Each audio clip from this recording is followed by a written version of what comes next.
Kaibigan, isang pinagpalang hapon sa iyo, kaibigan.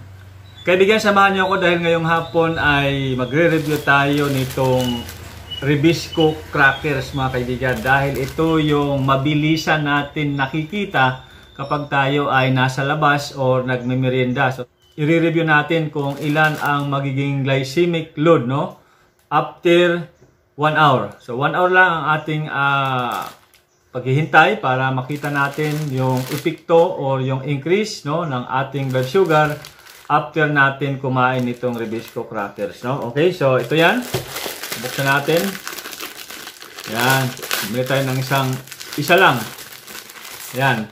Mayroon siyang 22 grams na carbohydrates at saka 1 grams lang ang fiber, no? Okay? Pero subukan natin, mga kaibigan, kung ilan ang magiging increase. Ito na, magsusukat muna ako ng aking blood sugar.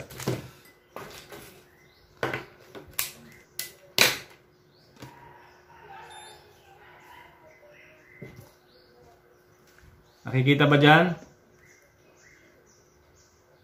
Okay? Kita? Ayan. Okay, so yan ang blood sugar ko ngayon. 117 mg per deciliter, mga kaibigan.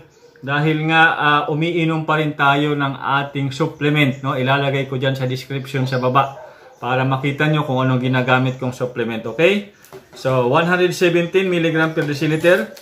Kakain tayo ng isang Ribisco crackers. Ayan, no? So, tingnan nyo naman. At ito yung lagi nating kinakain kapag nagugutom tayo. Ayan. So, ito na. 4 na flakes ito, no? 4. So, marami-rami. Ayan. So, kakain tayo ng Ribisco crackers.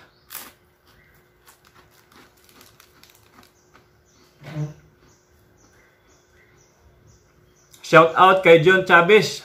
Nagpapa-shout out siya. Salamat sa panonood.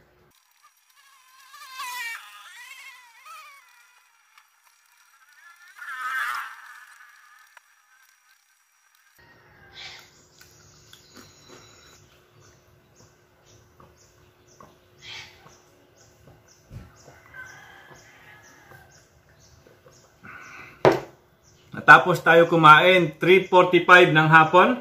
Yan, no? So mayang 4:45 ng hapon, susukatin natin ang ating blood sugar para makita natin kung ilan ang naging increase ng ating blood sugar after natin kumain ng Ribisco crackers within 1 hour. Mga kaibigan, abangan nyo dahil alam ko kumakain kayo nito, no?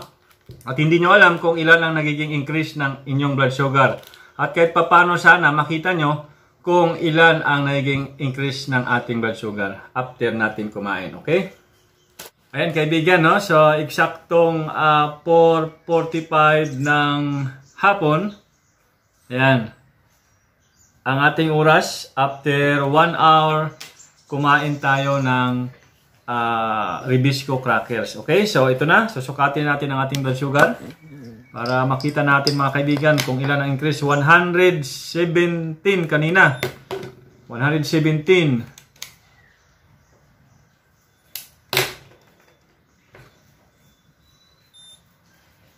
Ayan, tingnan natin, mga kaibigan, kung ilan ang magiging increase. 117 kanina. Okay. So, 117. Naging 184. Ayan, mga kaibigan, no?